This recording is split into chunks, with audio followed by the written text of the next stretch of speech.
How to change resolution on Android phone. Hello guys, in today's video I'm gonna show you how to change resolution on Android phone. First, then open settings,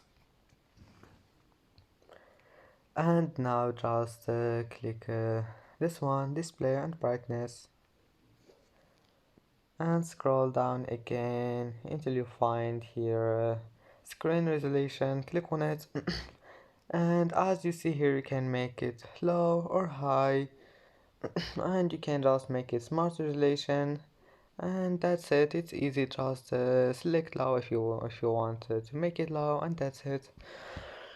And that's how to change resolution on Android phone, and that's it for today's video. If you like this video, don't forget like and don't forget subscribe, and thank you for watching this video until the end, and see you in the next video.